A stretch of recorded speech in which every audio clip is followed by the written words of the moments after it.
Good evening all of you. कैसे हैं आप सभी? वेलकम करती हूँ माधुरी आप सभी का इस BNSS की लेक्चर सीरीज में। देखो, अपने जो कंटिन्यू पढ़ रहे हैं वो पढ़ रहे हैं चैप्टर नंबर 34, मृत्यु दंडादेशों का निष्पादन, निलंबन, परिहार और लघुकरण, जिसमें हम 2 पार्ट कवर कर चुके हैं। जिसमें पहला पार्ट अपनों ने डिस्कस किया था डेथ पनिशमेंट वाला, मृत्यु दंडादेश वाला, जो कि 453 से लेके 457 तक था। ठीक है, 453 से लेके 456 तक, सॉरी। इसके बाद दूसरा पार्ट अपनों ने पढ़ा था कारावास का, जो कि अपना था 457 से लेकर 460 तक। ये दोनों पार्ट इस चैप्टर में हमने डिस्कस कर चुके हैं। आज अपने 3rd नंबर वाला पार्ट पढ़ने वाले हैं, जुर्माने का उद्ग्रहण। देखो, उद्ग्रहण का मतलब होता है वसूली करना। लिखो, उद्ग्रहण को शॉर्ट में हम क्या बोलते हैं? वसूली करना या प्राप्त करना। अब जब एक्यूज्ड के ऊपर जुर्माना इम्पोज किया जाता है, जुर्माना लगाया जाता है, अगर वो जुर्माना नहीं देता तो हम उस जुर्माने को वसूल कर सकते हैं। वसूल करने का जो प्रोसीजर है वो यहाँ पर हमें 461 से लेकर और 464 तक बताए हैं। 461 से लेकर 464 तक बताए। इस पार्ट में हमारा मेंस का क्वेश्चन भी बनता है, प्री का क्वेश्चन भी है, तो हमें दोनों पॉइंट ऑफ व्यू से इन चीजों को देखना है। सबसे पहले 461 कहता है जुर्माना उद्ग्रहण करने के लिए वारंट। क्या कहा? जुर्माना उद्ग्रहण का मतलब सिंपल लिख लो, वसूल करने के लिए वारंट। अब जब जुर्माना हमने आपके ऊपर लगाया, हमने मींस कोर्ट ने आपके ऊपर जुर्माना लगाया, अगर आप जुर्माना नहीं देते हो तो कोर्ट अब जुर्माना वसूल करेगा। अब जब कोर्ट जुर्माना वसूल कर रहा है तो आपके पास या तो मूवेबल प्रॉपर्टी होगी या इमूवेबल प्रॉपर्टी होगी। तो या तो मूवेबल प्रॉपर्टी की कुर्की करके हम जुर्माना वसूल कर सकते हैं, या फिर हम उसको बेच के भी जुर्माना वसूल कर सकते हैं। तो जुर्माना वसूल हम कैसे करेंगे? तो जो एक्यूज्ड है उसकी प्रॉपर्टी को, अब प्रॉपर्टी में मूवेबल भी काउंट होगी और इमूवेबल भी काउंट होगी, इसको सीज करके, इसको बेच के हम क्या कर सकते हैं? वसूल कर सकते हैं। अब जो मैंने आपको ये बात बताई है, ये इस सेक्शन की मेन जिस्ट है। अब देखो क्या कहा, जब किसी अपराधी को जुर्माना देने की सजा दी गई है, दंडादेश दिया गया है, और ऐसा जुर्माना नहीं किया गया है, तो पनिशमेंट सुनाने वाला कोर्ट निम्नलिखित में से किसी एक तरीके से या दोनों तरीकों से क्या कर सकता है? जुर्माना वसूलने के लिए कार्यवाही कर सकता है। अब यहाँ पे 2 क्लोज बताए हैं। पहला क्लोज हमें बताता है मूवेबल प्रॉपर्टी का। लिखो, पहले क्लोज में जंगम संपत्ति की कुर्की, जंगम संपत्ति की कुर्की और विक्रय, की पॉइंट निकालेंगे ताकि हम जब रिवीजन करें तो हमें याद रहे। विक्रय या विक्री? विक्रय लिख दो। जुर्माना, जंगम संपत्ति की कुर्की और विक्रय। और दूसरे बी क्लोज में लिखो जंगम या स्थावर संपत्ति, जंगम या स्थावर संपत्ति का विक्रय,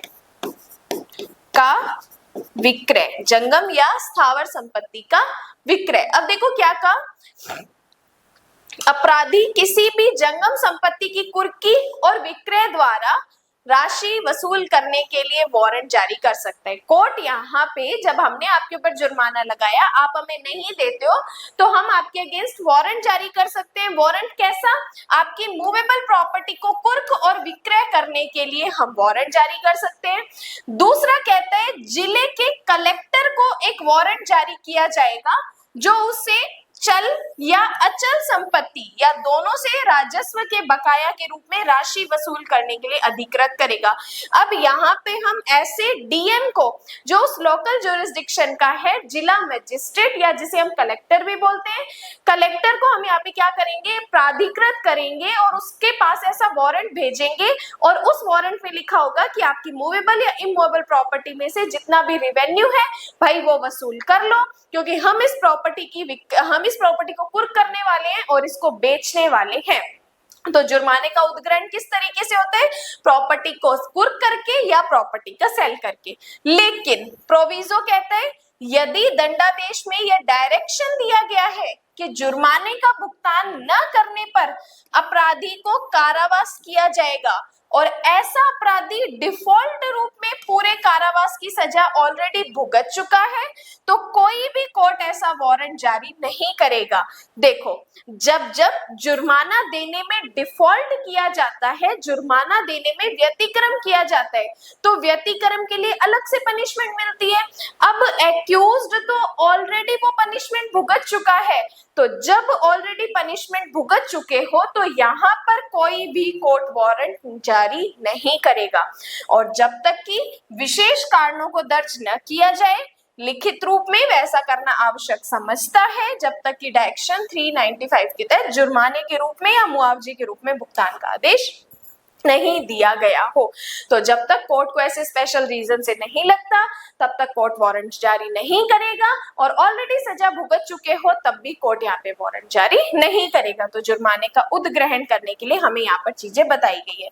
सबसेक्शन 2 में सिंपल लिख लो, राज्य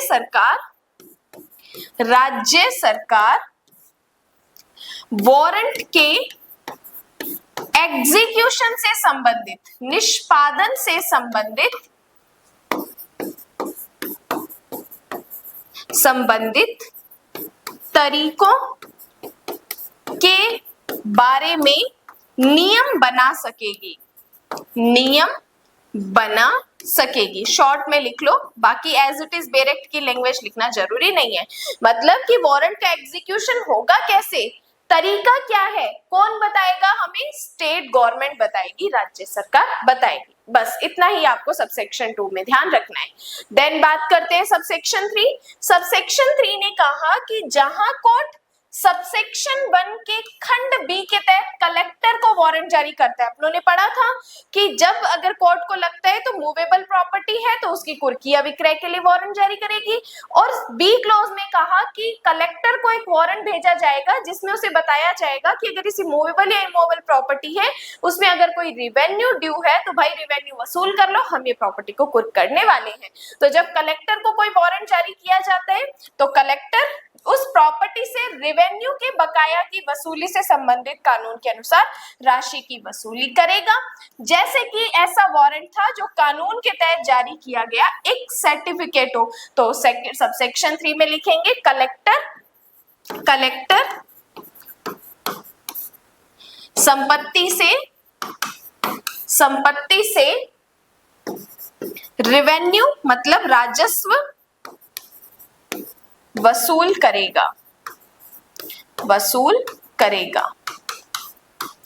और परंतु कहता है ऐसे किसी भी वारंट का एग्जीक्यूशन अपराधी की गिरफ्तारी या जेल में हिरासत से नहीं किया जाएगा। मतलब जब जब वारंट का एग्जीक्यूशन करवाना है तो वारंट के एग्जीक्यूशन का ये मतलब नहीं होगा कि आप अपराधी को गिरफ्तार करोगे या फिर उसे कस्टडी में भेज दोगे, नहीं, हम प्रॉपर्टी को कुर्क करके उस वारंट का एग्जीक्यूशन करवा सकते हैं। तो ये सेक्शन 461 हमारे लिए मेंस पॉइंट ऑफ व्यू का अच्छा क्वेश्चन बनता है। देन बात करते हैं 462, ऐसे वारंट का प्रभाव। देखो, जब कोर्ट ने 461 में सबसेक्शन 1 के खंड ए के तहत ऐसा कोई वारंट जारी किया है तो ऐसा वारंट उस लोकल ज्यूरिसडिक्शन के भीतर निष्पादित किया जा सकता है। मतलब जब कोर्ट ने वारंट जारी किया है तो उस वारंट का प्रभाव क्या होगा, तो एरो करके लिखो, उस स्थानीय क्षेत्राधिकार के भीतर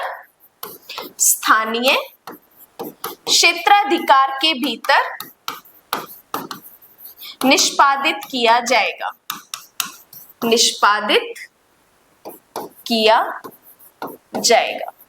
तो प्रभाव क्या होगा, भाई एक बार वारंट जारी कर दिया तो हमें उसका एग्जीक्यूशन करवाना पड़ेगा, और ऐसे अधिकार क्षेत्र के बाहर अगर ऐसी कोई प्रॉपर्टी की कुर्की और बिक्री को अधिकृत करेगा जब उस जिला मजिस्ट्रेट द्वारा इसका समर्थन किया जाता है जिसके लोकल ज्यूरिसडिक्शन में ऐसी संपत्ति पाई गई है। तो बस प्रभाव क्या होगा, भाई प्रभाव ये होगा कि उस वारंट का एग्जीक्यूशन करवाया जाएगा। बात करते हैं 463, किसी भी क्षेत्र में जहां इस संहिता का विस्तार नहीं है वहां कोर्ट के द्वारा जुर्माना लगाने पर वारंट जारी किया गया है। अब देखो, जहां पर बीएनएसएस का एक्सटेंट नहीं है, अगर ऐसी जगह पर हमें वारंट का एग्जीक्यूशन करवाना है तो फिर हम क्या करेंगे, एरो करके लिखेंगे, तब ऐसा वारंट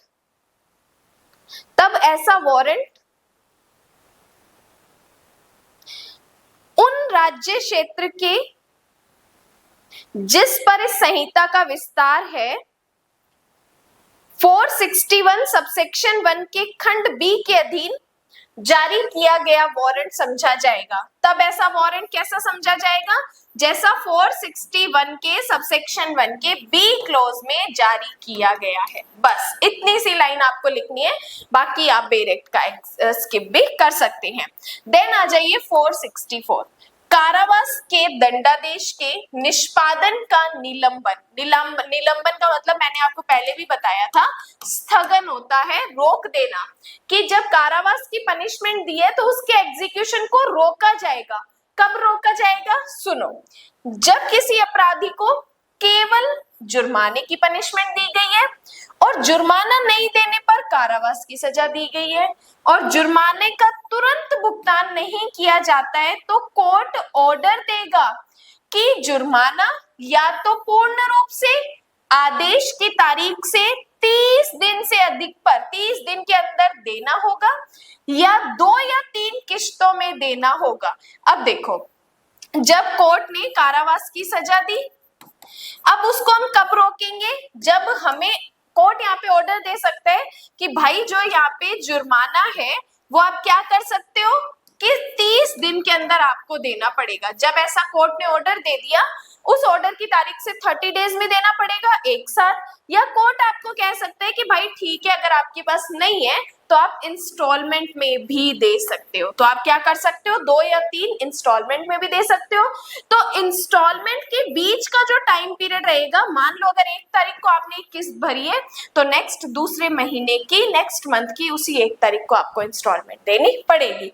और बी कहता है कि अगर कारावास की सजा के निष्पादन को निलंबित कर देगा, कोर्ट यहाँ पे ऑर्डर दे सकता है कि भाई जो कारावास की पनिशमेंट है उसको निलंबित कर दिया जाए और अपराधी को बॉन्ड या बेल बॉन्ड के एग्जीक्यूशन पर रिहा कर देगा और बोलेगा कि जो भी फाइन की रकम है वो एक साथ दे दो या फिर इंस्टॉलमेंट में देने के लिए भी कोर्ट कह सकता है। तो यहाँ पर 464 में हमें कहा जाता है कि जब आप कारावास के दंडादेश का निष्पादन का निलंबन करना है तो जुर्माना 30 डेज के अंदर पे करना होगा, 2 या 3 इंस्टॉलमेंट में देना होगा, या कोर्ट आपको कह सकता है कि बॉन्ड या बेल बॉन्ड भर दीजिए और जो टाइम पीरियड है उस टाइम पीरियड के अंदर आप अपना जो टाइम इंस्टॉलमेंट है वो पे कर दीजिए।